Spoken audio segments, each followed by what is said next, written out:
ariko nisubiye inyuma gato Imana yari yambariye ngo iyo ngomba kwambika umuntu mbanza kumwambura sinkeneye ko umuntu yambikirwa ku buhumane bwo mwisi jewe ndamwambura hama nkamwiyambikira jewe Bibiliya nayo ivuga ngo mubanze mwitwarake ubwami bw'Imana no kugoroka kwayo ibisigaye nzobibaha rero ukubona uko umujegere yambaye biri muri ya jambo Imana yavuga turasenga kugeza aho Imana abantu yaturungikira barabudusengera bagwaye bafise ibisata by'ingwara zitandukanye ego nikaturungikira abo nibo bagiye baravuga abakristo nibo bagiye baravuga abakristo abakize uburozi abariko barasara nibo bagiye baravuga abakristo nabugingo n'ubu dutangura igikorwa Imana yarambwiye ngo uzuzira akazi sindabatumye gusambura amashengero oya mwe abazonkorera nzobizanira uko niko vyagenze niko twubatse igikorwa cy'Imana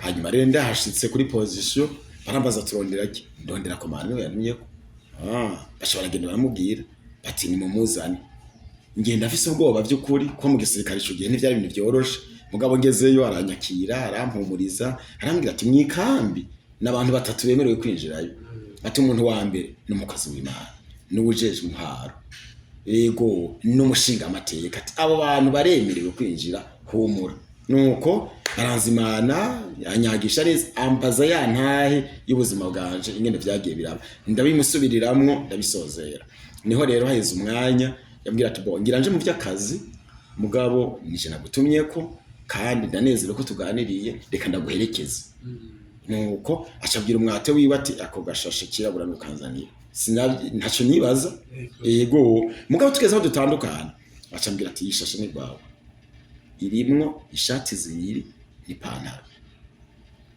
ni rwawe ishati yayo arayimbarira ati yindi iriyo niyo kwa madamu wawe basi wamengo sidavyizeye kuko dutandukanye narageze imbere ndiho yareka banze ndabe muri yashashe kuri yambwiye rukuri ndavye mbona nibyo ndirukanga shikamurira shitse muhira ndabwira madamu niturabonye Imana nuko ngeze ngo ntambare ya pantaro tweje gushima Imana ngo twanze gushima Imana cyari gitangaza gikomeye munzi wacu imyaka 6 turashima Imana turayikengurukira ngize ngo nambara iryo pantaro ndirangwira 100% niyumvira ingene yampimye uburebure niyumvira ingene yampimye munda byanje gisiga bweye ishati nkororeye ko ikonesere nyene bakoneseriye ibi bintu byagenze gute madame yambaye bigenda neza basi guhera ico gihe ariko nisubiye inyuma gato Imana yari yambariye ngo iyo ngomba kwambika umuntu mbanza kumwambura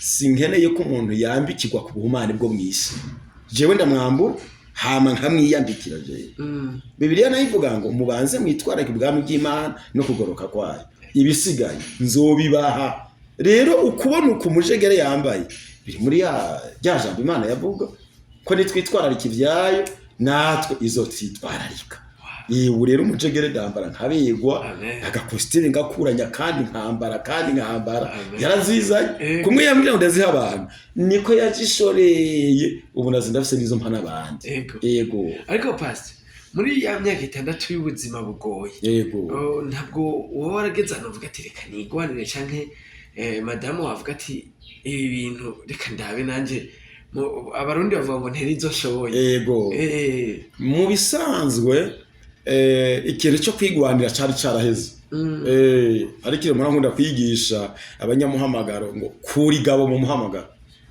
ngo jewe amashure nize iwacu kameme normaruma umuga igaburi bari kirimwo jewe rero novuga gato gusa madame yarashatse kwigwanira yarashatse kwigwanira ati ivyo bintu winjiyemwo ndabibona ndabisonera ndabyubaho mugabo jewe ntavyo nshoboye reka jewe ndonderera abana nawe ivyo bintu byo kwita mpamagara genda ndamubwira nti nta kibazo mugabo bikore neza ntubikore nabi mugabo mu mutima we yumva ati ntaco bitwaye uyu mugabo wanje ko yitavye muhamagara nagene mu bintu by'Imana mugabo jewe ngerageze kurondera asanga ari henze kuko ukurondera kwiwe byasaba ngo ambaza ati none nawe waronse iki naje ndiko ndakorera Imana ntasho naronka kifatika kigaragara hanyuma rero ako kantu karamukwegeye kugira ubukene butagira aho buhegwa gushika wundi munsi Imana yambariye ati biriko birako umugorora bizi ntasho ndabizi ko hari ingingo yafashe mu mutima atari nziza kandi nokebura abakozi b'Imana n'abagore babo abantu bama bumva kumengo gukorera Imana n'uruhombo oya gukorera Imana si uruhombo oya si uruhombo hari n'abandi bavuga ngo je ngo nta kazi ngira nuko utazi ivyo ukora ariko umaze kumenya ivyo ukora gukorera Imana nakazi kima kandi Imana irahemba hanyuma rero ico gihe madame amaze kugira iyo ngingo ye mu mutima ni kuvuga yuko byaramukwegeye guhomba nawe Imana irambira ati rero genda umubwire ukuri asaba imbabazi hanyuma rero nca ndamubwira ukuri acha asaba imbabazi avuga ati nukuri sinabitahuye naragomvye kwigwanira nyene kugira ngo nagufashe nkaho menga uri kurohoha ivyo bintu gendamo ntibishoboka reka je nitungira abana nzigwanaho ntawe uzoncisha mwijisho nuko amaze kwihana rero Imana icambira ngo ujya mugisha nayo naraguhaye ndawimuriye mu biganza vyiwe umugisha wiwe rero wanje iciwimurira mu biganza vyiwe nivyo kuri madame naho yoshora hari ubuhombe buko hako ahomba asubizamwe mu mutahe adandaza ikintu kiza neza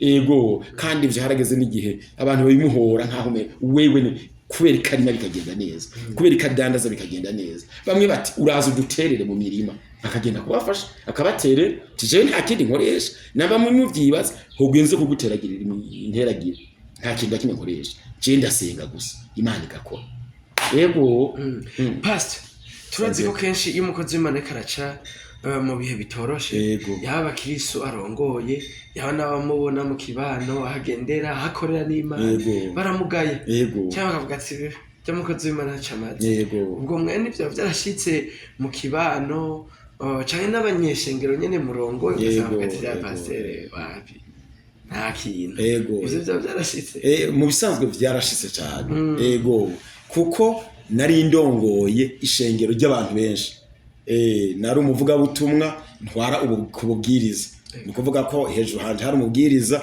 naje nkavuga butumwa responsable ni kuvuga ko rero nitaba umuhamagara ikintu cyambere nta muntu nabwiye ngo tujane muri Bibiliya ishengero nari sezeye neza ndasezera abarongozi ndasezera abantu bose barambaza ati ibyo bintu bigufashe nibiki Imana yampamagaye murabona yuko muri iki gihe hari ibintu by'uko umuntu ava mu rusengero asambuye yononye jewe ndiko ndavugira kumbonesha kuri ugomba razombeshuza yo afise igishinga ntakiri hafi yego ndi mu Rundi navuze aho mvuka ibyo ari byo byose yego nta kintu kimwe nononye mu rusengero nashize abakristo ngaho ndagenda nkutazi yaja abakristo bararira ishengero rirarira umuryango baratina ubaye iki babona kumengo by'ukuri nasaze ubwenge ntibutonze muga nkababwira Imana yampamagaye muga kubera nababwira ibintu batumva igihe yampamagara ntavyo bumva iri kwiravugana nanje ntavyo bumva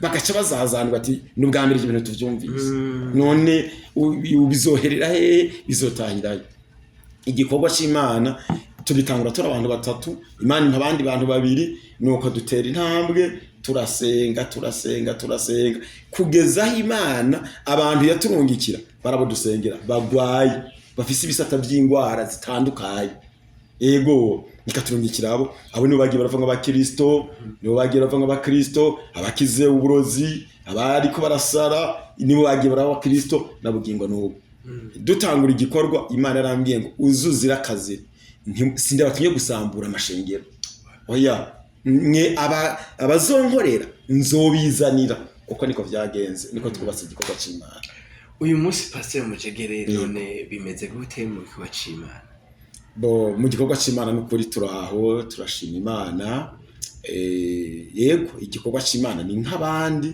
Imana yaratwaguriye iraduhaye amashengero ahatandukanye mu ntara zitandukanye z'igihugu igikorwa c'Imana kiko kiragenda neza twizeye ko nongaye Gitega bigiye kwashika ibikorwa muri kamurakora bihamaze igihe Gitega hari muho twatanguye kugurura ishengero haraciye imyaka riko rirakorera hano Gitega none pastor sinzi ko hari kindi muza kutuganira ku bijanye n'intahe ikibazo cyane umuntu agomba kubabaza mbega nakahe kama mubwira abakozi b'Imana, abapasiteri, abarimo, abadiyakoni usanga bagiye mu gikorwa c'Imana kubw'inyungu canke amaronko y'ibintu bigaragara, we akagenda mu gikorwa c'Imana kubera igiti, arondera igiti canke amafaranga n'ibindi bitandukanye bigaragara. Nakahe kama mwate? Jewe ico nobwira abakozi b'Imana bagenzanje bariko barakora nuko Imana impamagara n'uyu munsi abantu ntibaratahukirwa neza ikintu cyitwa umuhamagaro. Si bose babitahuye, oya n'uyu munsi ari abantu bakora ibyo batazi.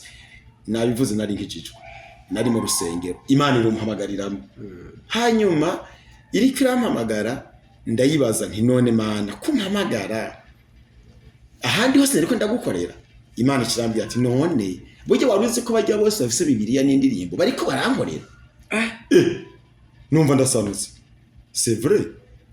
Kinarize ko umuntu afise Bibiliya indirimbo bariko arakorera Imana. Ati barya bose ntibariko barankorera.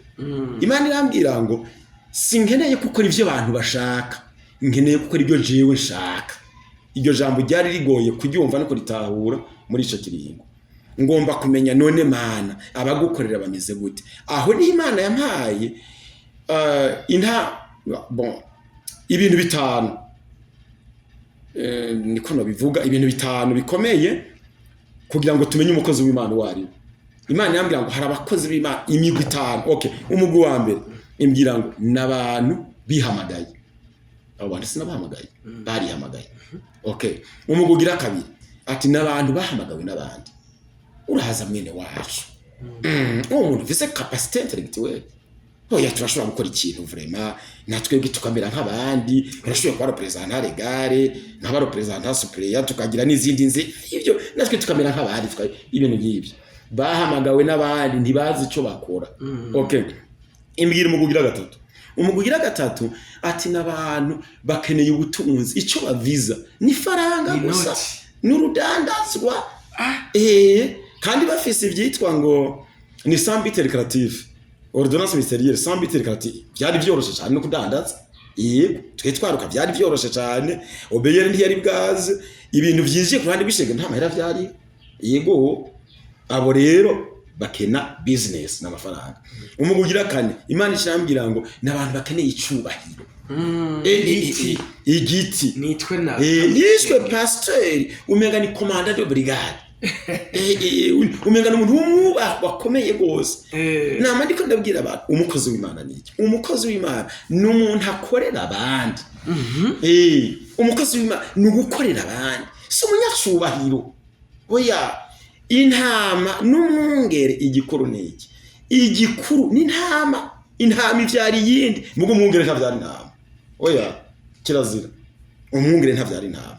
Iyo umwungere akoze nabi, shebuja aramukura. Mugabe intama zigumaho. Nico gituma rero abakozi b'Imana turaba simplement simple. Dutegeza ko turi hasi cyane. Muravyo. Turabantu bakorera abandi. Ego. Umugugira gatanu rero Imana kirambwira ngo nabo nashize ku kivi, nabo nahamagaye. Naciye ntari kibiganza rero. Nshira rero mu bari ku kivi naje ngukoresha. Ego. Nenera kamuno batera babandi bakozi b'Imana. Nukuri abariko barakora bumve ko abari ku kivi.